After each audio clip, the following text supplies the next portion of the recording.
I have been in startups since 97, and I've always been fascinated with how startups are funded, how new technologies and startups are picked. What's the process that goes into that? I built motorcycles, the Austin Hand-Built Show in Austin, Texas. I built hot rod cars and trucks, and I cook as well. And I find anything that keeps the creativity going.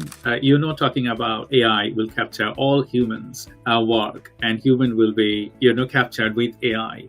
I think it will never happen, but something will happen, maybe a small scales, that AI will destroy human invasions, AI will destroy some parts of humans. That will happen.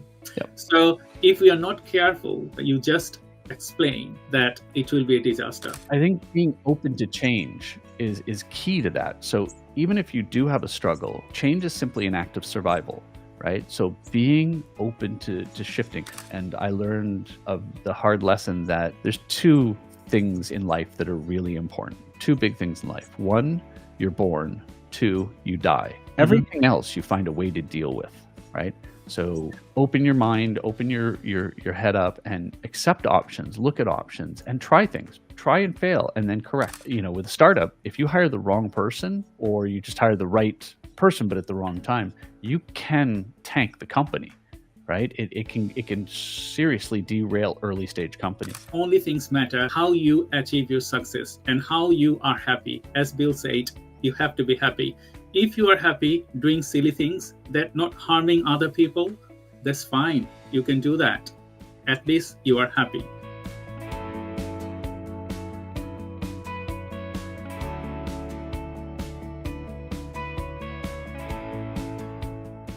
Welcome to the Innovator Circle podcast. In each episode, we dive into innovative ideas, transformative strategies, and forward-thinking insights from various industries, whether it is in technology, artificial intelligence, marketing, finance, leadership and sales, business advisory and development, tax accounting, or sustainability. We bring you insight from some of the brightest minds, C-level executives, and industry pioneers who are shaping the future. In today's episode, we are thrilled to welcome our guest, Bill Harmer, a business leader with over 30 years of IT, zero trust security, risk management, and enterprise policy. He is the operating partner and CISO at Craft Venture. Bill has played a crucial role in securing partnerships, government entities, and Fortune 500 companies. Today, we will discuss early stage investment, particularly in B2B software and SaaS business from a CISO perspective. So we will welcome our guest.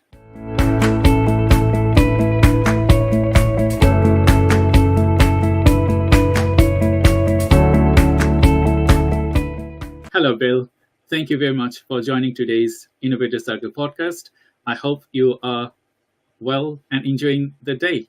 I am. Thank you very much. I'm glad to be here. Yes, thank you. As you know, that Innovator Circle podcast, we discuss various topics and we try to engage with our guest speaker to add some valuable knowledge to the network and to the future generation to lead them and grow their business. So as a specific mentor, I would say, and subject strength in CISO and early stage investment, my first question to you to be, could you provide a brief overview of your business and share what inspired you to enter to this field? Sure, I'd be happy to. We do early stage to late stage investment in B2B SaaS. The Craft portfolio operates mostly in sort of 80% B2B SaaS, 15% marketplace, and about 5% other. And that sort of keeps us open to a few things that we like to do where we find there's some value in it, usually with a B2B connection in there. Specifically, I handle vCISO services to our portfolio companies. So one of the things about Craft is if we invest money in the company, we like to provide support to the company and help protect them. So hiring a CISO is a very expensive option and usually not a good one for an early stage company. So I'm there to help. Mm-hmm. I also do technical due diligence on investment in cyber and IT infrastructure. I am also this in-house CISO and provide security and IT services to Craft and Jeffler and David Sachs. And what attracted me to this was I have spent the better part of 25 years in the startup world with a short stint at the government in Canada and Manulife Financial, I have been in startups since 97. And I've always been fascinated with how startups are funded, how new technologies and startups are picked, what's the process that goes into that. So when I had the opportunity to come to Craft and provide some of those services to them, give them my expertise in the cyber world, I absolutely jumped at the chance because it just sounded absolutely amazing to be able to see into it that early stage. Mm-hmm. It's fascinating to start listening to you, and I think the viewers, they will also like to hear more. So we will continue our conversation specifically to the next half an hour and 45 minutes, so on. My next question to you would be, could you please discuss the key issue in your industry and explain how your efforts are making a difference in your clients and collaboration? Well, there's quite a few issues in our industry, but at least from my perspective, I would say that, early stage startups, if you're looking at the seed, the A's, even early B's, security is not typically a high point for them. And I fully agree with that. It makes sense, right? What's the point in securing something if you don't have a customer or a product yet? So if you don't have an absolute, you've got your go-to-market product ready and sort of V1 ready to deploy, and you don't have a customer base, spending money on security seems almost wasteful. And the key issue here is balancing the architecture and design of what you're building so that you can put the security, effectively just turning security on, not bolting it on later, but turning it on when it's going to start costing you some money and resources when the time is right. There are certain things that you absolutely have to do from the start. Your basic hygiene of good user identity access management, managing your code repository, looking for vulnerabilities, etc. But some of the more costly features that you end up seeing within products and around products, I think, is something that needs to be brought in stages at the appropriate stage. I'm encouraged in today's industry to see that a lot of companies are taking it very seriously from the beginning. And I think that's attributed to a generational movement, if you will. The younger programmers of 10 years ago are now starting their own companies. And in doing so, they've been taught and they've seen the effects of what a good security program does and what a bad security program can do as well, the dramatic effects it can have. So they're bringing that to their product as they come in and saying, hey, I know I need to have this. I know I need to do a SOC 2. Maybe I don't need to be compliant immediately, but I need to at least start with the basics and build into my process the rigor and discipline needed as we develop the company. So that's the encouraging part.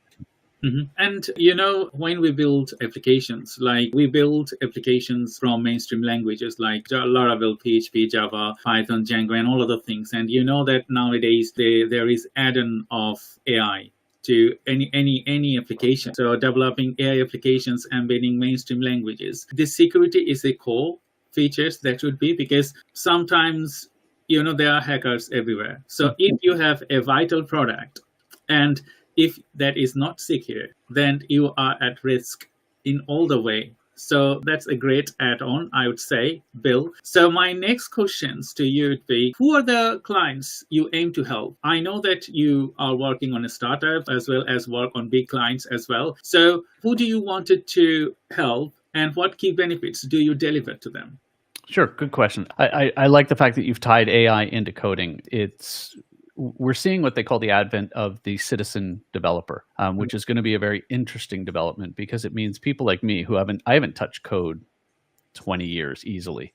I'm building and deploying an app using a couple of tools that are doing it for me. And the question of what vulnerabilities may be in there. That's really what I look to do with my portfolio companies, but to a larger extent. I have been building security systems since 97, and I have sold security. So I work the CISO for Zscaler, their North American CISO. And in doing so, I think I have a very broad understanding of what might be necessary depending on the product. So I can go to an early stage company, and it doesn't have to be a security company. It could be a company that's simply building a regular app, and they're thinking we're going to go down this path, and help them understand the potential pitfalls of some of the things they're doing. I try to give back to the community as well. I will do talks at conferences, just simply on changing the way people think. Just talking about AI coding, if you start to look at the way AI builds code, there is the fear that there are vulnerabilities that are built into it, in the sense that a particular engine might be compromised, or a particular LLM might be compromised or poisoned in a way to create subtle vulnerabilities. Hopefully you're going to catch those in your pen testing. But if we get to the point of a true citizen developer, how many citizen developers are going to be pen testers as well? So there's questions around that.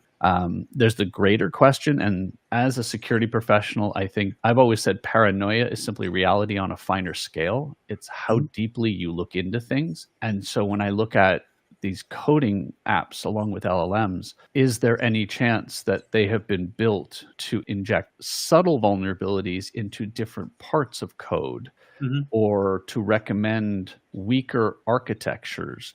So maybe like a Node.js front end with a MongoDB database running on GCP or something. And that might be subtly weaker than a React front end and a Supabase back. Like, you can see the differences. Or is it actually putting little vulnerabilities that don't appear as vulnerabilities in each piece of the code, and until the pieces are brought together, do we then have something else?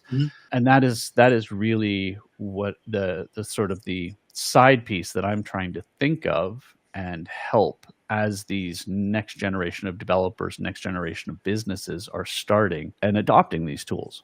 How easily can they go back and find a vulnerability, or even not even a vulnerability, a simple failure? Coding apps, I've heard, can create code that works, but when there's a problem, it is much more difficult to find. There's no intimate knowledge of how the code is written because it's, you haven't actually typed it. But on top of that, they can be very, very subtle, and finding those subtle failures might not be the easiest thing. I totally agree with you. As having a PhD in AI, I can see that people, they don't value the original knowledge that you are talking about.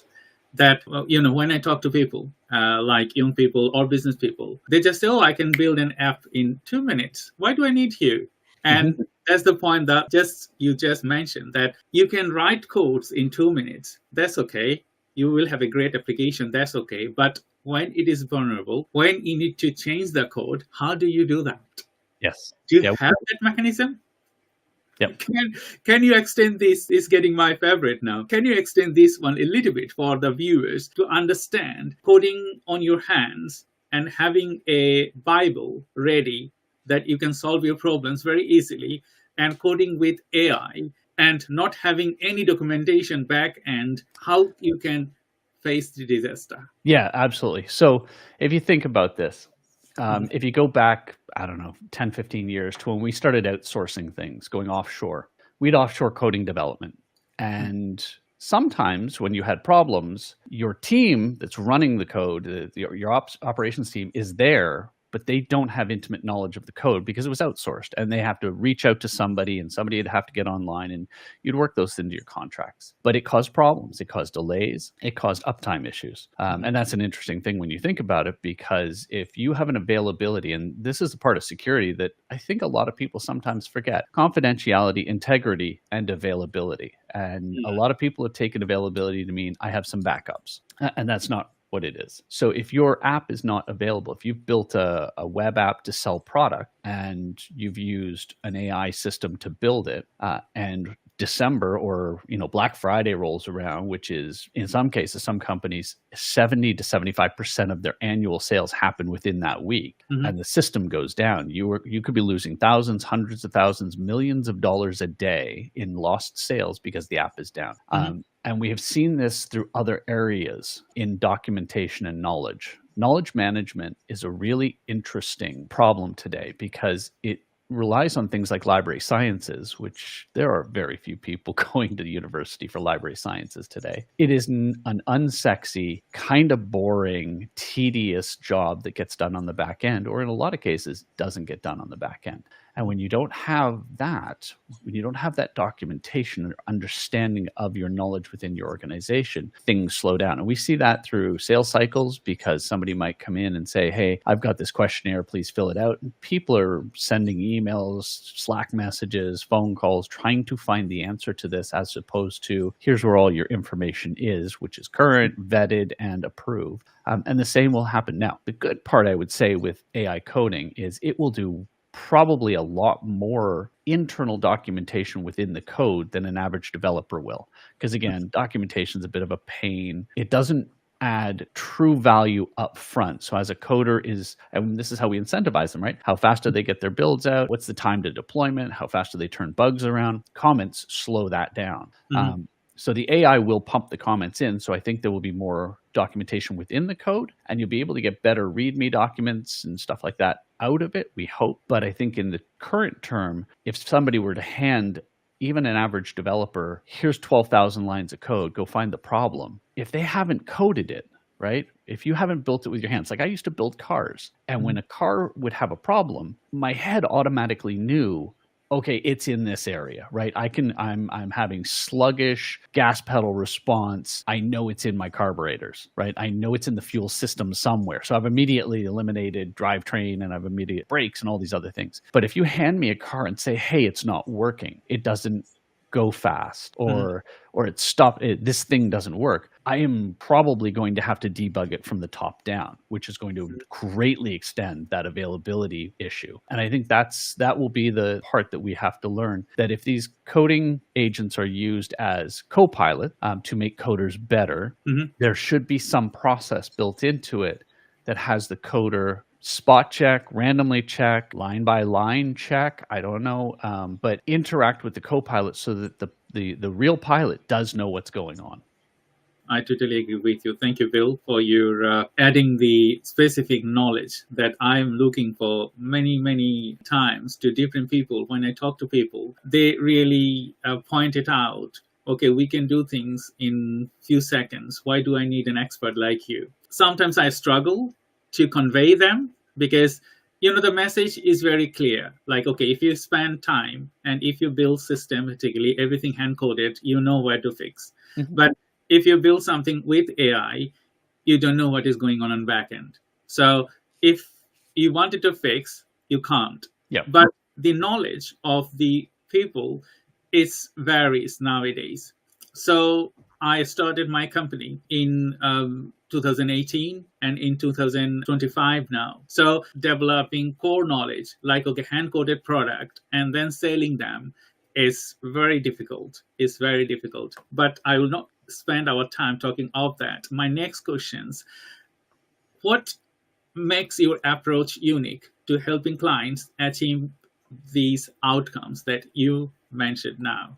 I think it comes from my history. I have worked in, I think, most fields, generally speaking. I've worked for large corporations. I've written JCL and COBOL back on the mainframe days, and I have helped build the second largest porn site in the world in the late 90s. So I've been across this. I've seen a lot of different approaches. Working for Manulife Financial, bringing security to an internal web-developed set of tools that they wanted to deploy versus SuccessFactors, who was selling an HR system as one of the early stage SaaS companies. I think one of the things I bring is, I don't know if I would call it empathy or an understanding. I believe I have a very good ability to put myself in the other person's shoes. So that's perception versus perspective. I have a particular way of looking at things. And if I bring my particular way of looking at things, things will happen. Might be good, might be bad. But if I can stop and understand why the other person or why the other group or why the other company is approaching something in a particular way, I can not only make my product better, but I can make myself better by understanding what's important to them. And that was one of the key things that I saw when I was at SuccessFactors. I would allow my customers to run penetration tests on our environment. No cost, almost no holds barred, right? We had a couple small rules, like non-destructive, no DDoS, no DNS poisoning. But if you wanted to go at the application and see if you could break into, through, or past the application by all means. And we set up an environment for them to do that. And the reason I did that was, one, they were doing it, so it was free. I didn't have to pay for it. I just had my back-end resources. But more importantly, a German company, say a German dentistry company, is going to bring a different perspective on what's important to them. Even their interpretation of PII will be different than a Swedish auto manufacturer or a Canadian software company. They all brought different perspectives, and having a broad perspective on what is coming in helped me understand how I could make the products better, how I could make my security better, how I could make my audit better, instead of me telling them what was right? Because I'm one person. The only person that ever thinks my opinion is everything is my wife, because I tell her my opinion is everything. But the reality is we all have these different perspectives of how we look at stuff. When you look at security is 50% usability and 50% defense. That's the way it needs to be, because if it's not usable, they'll go around it. You either won't sell your product, or they'll find ways to get around the security processes you put in, maybe for your company. We saw that. You saw that all through the whole shadow IT, and now we're seeing it with shadow AI. So I think that my ability to look at other people's perspective and see it from their side and listen, like there's so much key here, is to listening, not just to the words that are being said, but the meaning behind the words. Because again, let's all speak English in a conversation, but somebody might use a particular word and it has a whole different meaning. So stopping a conversation, saying, please help me understand, what do you mean by that? And if you can hear those things in conversations, you can understand why you can both be saying the same thing, yet not getting an agreement, right? Because there's different interpretations, just different perspectives. Thank you. Thank you, Bill. It's really getting interesting, our conversation. And thank you, everyone who is watching this podcast. And today, I'm Dr. Shah Siddiqui from 𝐼CPcast, and we have Bill Hammer. And we are talking today specifically CISO and early stage investment. So we're going to be talking more on this specific topic. My next question would be, partnerships, part of your business model. And from their perspective, what benefits make you an ideal collaborator? Yeah, partnerships absolutely are part of our business model, in the sense that, when we do investments, sometimes we might not lead the whole investment. We might not do the whole thing. We will look for partners in the investment. Sometimes you look for a strategic, maybe you're dealing with a security product and having SentinelOne, S1 Ventures invest with you because they have those strategic relationships in the industry. Other times we partner with other VCs that perhaps do earlier stage. Maybe there's somebody that does angel or seed or even early stage A. They do A investments, and then they come to us, partner with us to lead the B as a growth round, because we have both venture and growth in our portfolio. And then on top of that, I partner myself with CISOs across the board, from vCISOs that perhaps have been retired, who have been there, done that, got the t-shirt, and now they're retired, and they're staying current, and they're using the knowledge that they built over 20, 30-year career to help early stage companies, to CISOs that are currently in industry, because there's so much changing. What's important to, again, Fortune 500 versus medium-sized business versus, a startup, it's all different. And partnering with them, if I can bring them in, I bring them in to talk to one or two of my portfolio companies. I will do online webinars just like this with an outside resource, and then bring my portfolio companies in. The next one I'm doing is actually next week, and my portfolios are going to come in to listen to me talk to the former CISO of Levi Strauss about how to sell to enterprise, because selling to enterprise is a different ballgame, and selling to enterprise in different verticals is also a different ballgame, but trying to give them some knowledge and tools there. When you come down to the core of security as a whole, this is a team sport. This we're all in this together. Even when I worked for Zscaler, I would partner with Palo Alto because they had a product that competed with mine. Great, fine. That's one thing. Let the product sort them out. Let people choose their flavor, choose what they're comfortable and happy with. But between the two of us, we need to make sure customers are safe, because the threat actors out there do not care, and they partner as well. They will share threat intel across the dark web, where they can buy, sell, use. Hey, this company is vulnerable. I just popped them. Why don't you go have a run at it? Because they also understand the value of partnership and reputation. Thank you. Thank you very much. for your conversation today. We're just going to go for a short break and we will come back.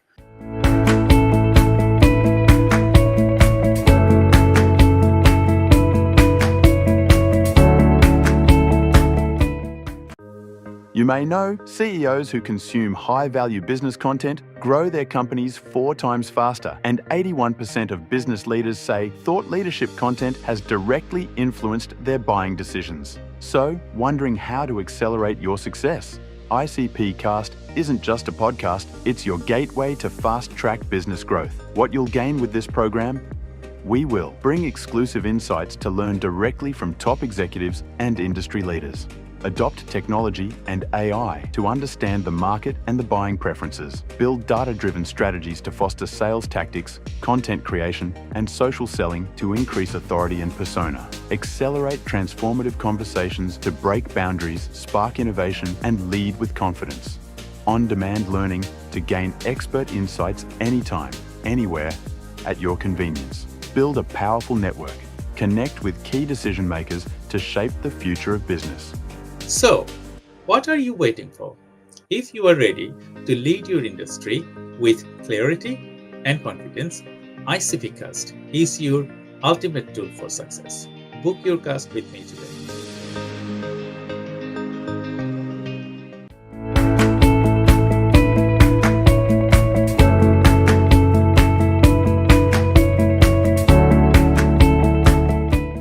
Hello everyone. Thank you and welcome back after this short breaks. So I'm Dr. Shah Siddiqui and we have Bill Hammer today. So we're going to jump into our next conversation. My next questions to you, how can you measure the success of your work, both in your business and for the client you serve? I think if I look at it from my clients first, I can measure my success through security in their environment. So if my customers aren't getting breached, they're not having security issues, I feel I've helped and done my job. When they do have problems, that I can get to resolution quickly for them. It could be something like an architectural design question, turn it around, help them with that. It could be something as simple as joining them on a sales call. I spent a lot of years selling security as a field CISO. And sometimes, that's what they need. They need somebody who has sat across table, negotiated contracts and helped through. So close the deal. If you bring me in to a call and we close the deal, success. When it comes to the business, a couple of different ways that I look at it. One is that, am I helping my portfolio companies? The second would be, am I helping my investors pick the right technologies to invest in? So as we go through, you can imagine the amount of products and ideas that we look at and being able to determine with them, is the technology right? Is it usable? Is it bringing value? Is there a future business in this? Is this a platform? Could this be a $1 billion or even a $10 billion company, a decacorn? Helping pick those. That takes a little longer because those are, 6, 8 year, 10-year ideas. But what you do is you look for the growth. You look for, do they continue to grow? Do they continue to bring the metrics in that you want to see? In some cases, I'm on the board at Security Pal. So am I helping guide them the right way? Are their metrics, I wasn't there when we picked the investment, but I've come along to help. Is my input there valuable? And then am I keeping my company safe? The regular metrics that I would use as a CISO for a company. Mm-hmm. Thank you. Thank you very much. So thank you for adding value today and discussing a lot of topics. I wanted to ask you my connecting questions is, can you discuss a measure of struggles that you have overcome and lessons you have applied to your professional approach to solve those problems? I think probably the biggest problem I had in the early days was looking at something and not understanding why somebody else didn't see it. And that was what brought me to understanding perspective. Mm-hmm. Sometimes to me, I look at the problem and I see the problem staring me in the face, but others don't. And there's a variety of reasons for that. Everything from it's not their business. They don't understand. Like, why are they thinking security? They're not. Mm-hmm. They're in accounting. They're in HR. They're in some other department. Through to they're simply, not going to see it. It's just not their forte, if you will. Mm-hmm. So I think that became obvious to me a long time ago. I spent 7 years working for Sony of Canada. And I did everything in there. point of sale support, coding, mainframe operations, PCs, all that stuff. I was hand coding HTML back in like 95 or 96, something like that. And I wanted to build an internal website for our SAP R3 deployment for documentation. Strictly, like the only reason I wanted to do it was to stop us killing trees, because we were printing off workbooks every night, just constantly reprinting.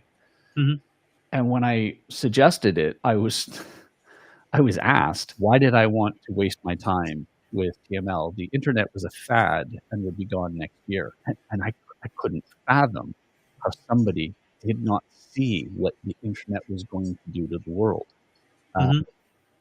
Thankfully, I quit next week and went and joined a company that built porn sites and anything else. And I learned all of those technologies. I think being open to change is key to that. So even if you do have a struggle, change is simply an act of survival, right? So being open to shifting. I have had different careers. I would never have said in 97 that I would have been working for a venture capitalist. I didn't even know what a venture capitalist was in 97. I never thought that I would work for an HR company. I never thought that I would be a privacy officer. And I think the struggle a lot of people have is they believe that they have a certain path and they won't look at options to that path or variations of that path. And I learned of the hard lesson that there's two things in life that are really important. Two big things in life. One, you're born. Two, you die. Everything else you find a way to deal with, right?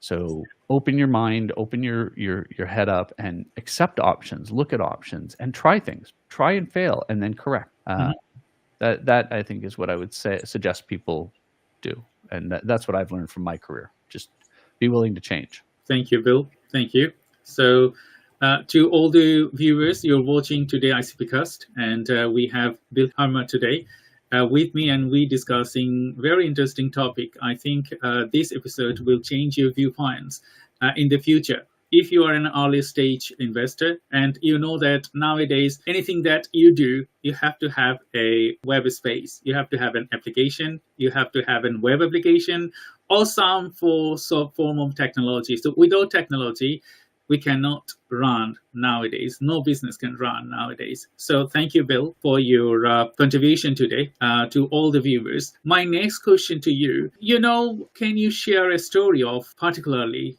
rewarding projects or client success that highlights your impact working with them? I've had little ones where I have been asked by a portfolio company to join a sales call, and it had been particularly tough. The company had been particularly demanding on the security side, and when they brought me in, I knew the tactics that were being used, and we got them through in a meeting, like one meeting, and sale was done. From a larger perspective, when I joined SuccessFactors 2007, we were looking at expanding into Europe, and to sell HR systems, especially from a US-based company in Europe, I was told there was no way I would ever do it without an ISO 27001 certificate. And I said, watch me, I'll do it. Because while ISO, nothing against it, I think it's a great standard and a great certificate to have, especially if you're building planes or making drugs. I want rigor and discipline in every action done. When you're making HR software, not really, don't have to be quite that rigorous. So I went through the ISO and I pulled out all the important bits to my software, to my world. And I added in data privacy from Germany. I added in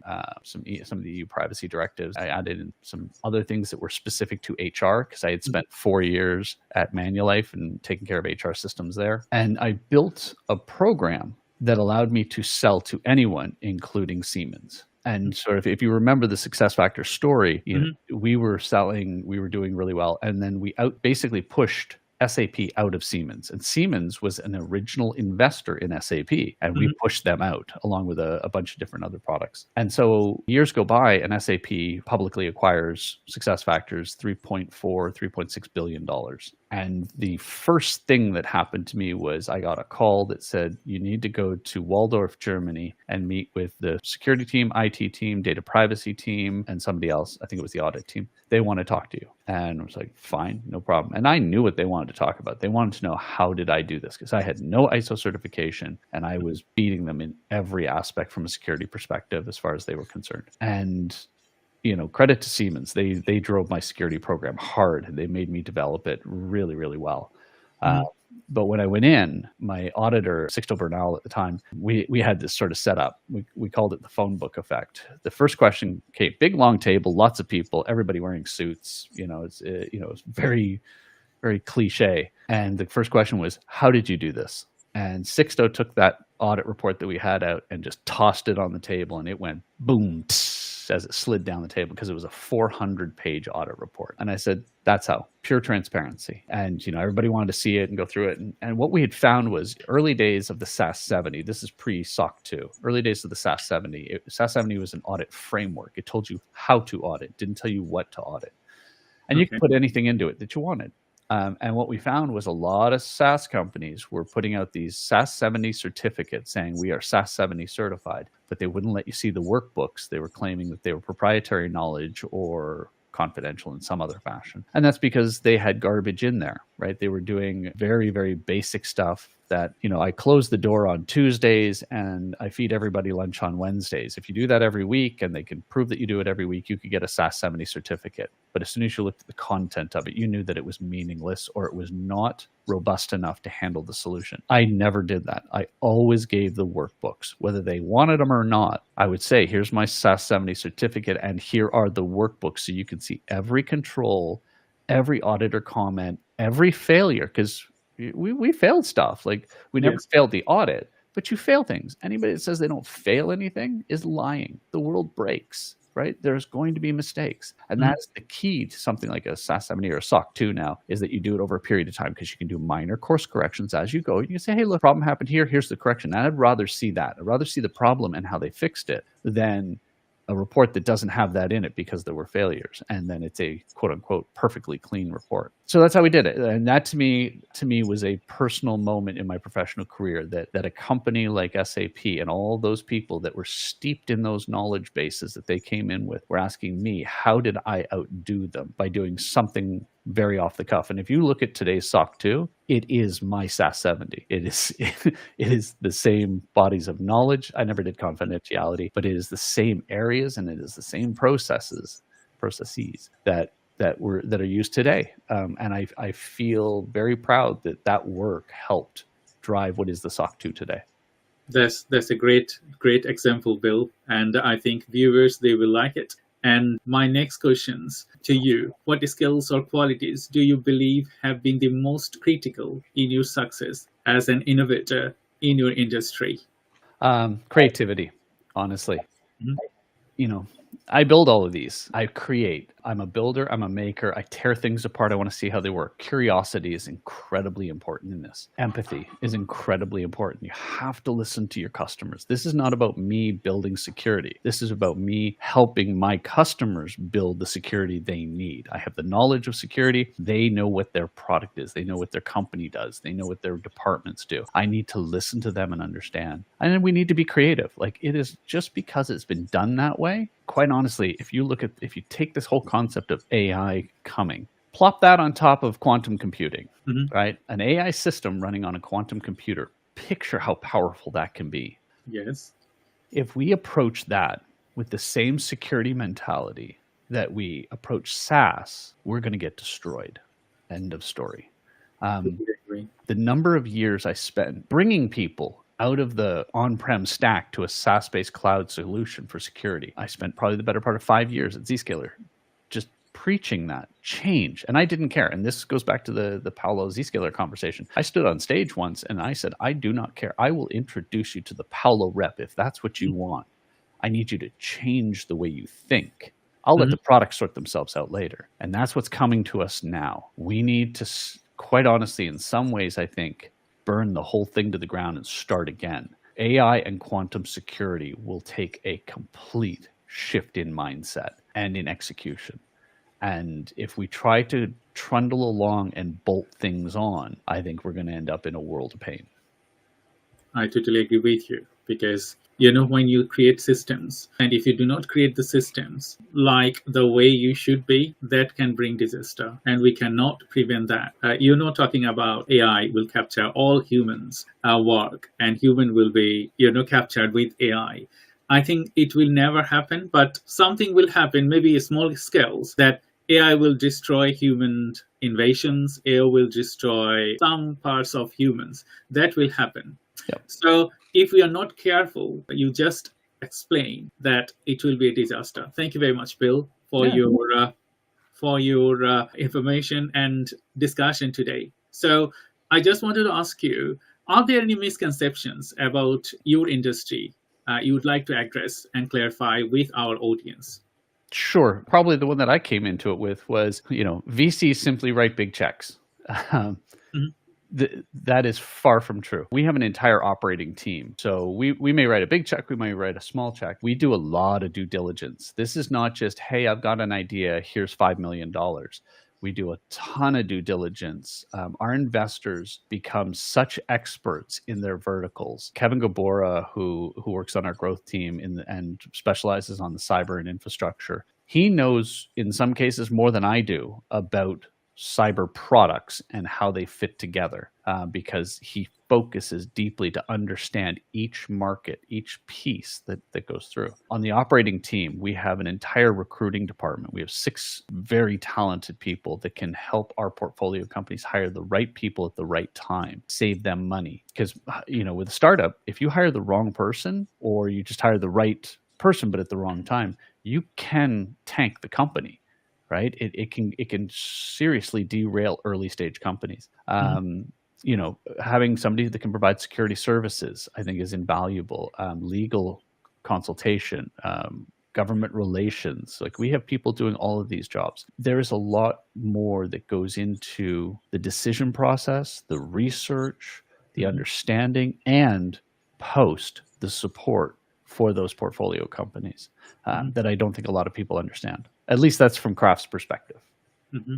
Thank you. Thank you very much, Bill. My next question to you, what advice would you give to the aspiring entrepreneurs looking to make a mark in your fields? This is going to be almost contradictory to itself, but you have to be able to stick to your guns. You have to be able to wade through the people that will tell you you can't do that will fail, right? There's always going to be those people that say, that's a dumb idea, it'll never happen. Ignore them. Push through. But be self-aware enough that if you get enough people saying the same message, that maybe you do need to pivot or adjust. Maybe not drop the idea, but maybe there's an adjustment to it. And that's the perspective. You need to listen to why they're saying that. If you've got, one person going, oh, no, that's a stupid idea, the internet is a fad. No, I'm not listening to that. I'm going to go out and make my name in the internet. I did. But if you've got somebody, maybe you've got 5 or 6 people, all from a speciality or within a particular industry, say you're dealing with a health solution and they're all saying no, find out why they're saying no,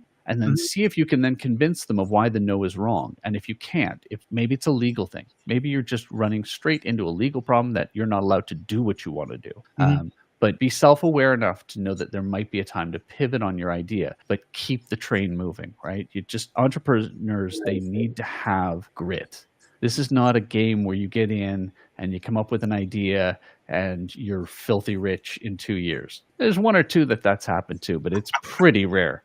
This is a 5, 8, 10-year slog where you are living and breathing your company, especially if you're a founder. You are in this for the long haul, and thick skin needs to be there to get through the naysayers, and adaptability needs to be in there to keep the product alive and pivot correctly. That's a great example, Bill. I just wanted to wrap up with some of your personal thoughts. I can see your background. I'm very curious about your background because you can see my background. I think I create the same thing I have found from you that you create. Can you tell a bit more to the audience, apart from your busy life, innovating and creating new things for this space, new businesses? What else you do? What are they? Sure. So originally, when you look at me, middle school, high school, I wanted to be in the special effects industry. I wanted to do practical special effects in the movies. And my father said, hey, great, but I have no idea how to help you. And I was born in Toronto.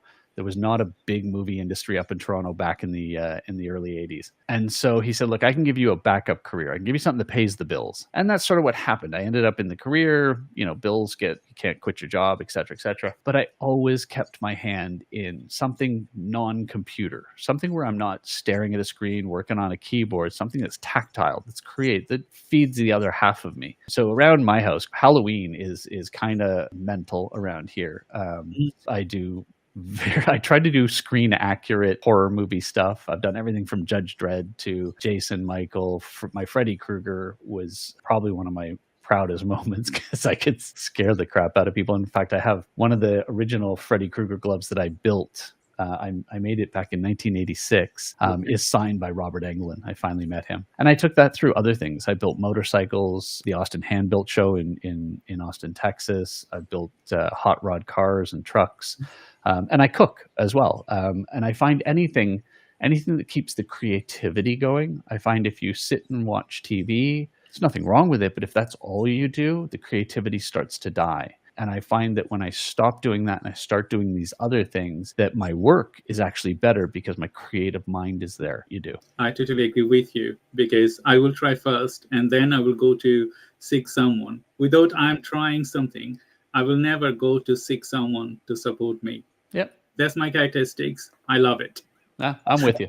I think it's great. I love it. So thank you, everyone. We had a very pleasant talk today, and we have Bill Helmer from the Craft Venture, and we have discussed a lot of things today for you to take on board. You might like it, you might dislike it, but that doesn't matter. Only things matter how you achieve your success and how you are happy. As Bill said, you have to be happy.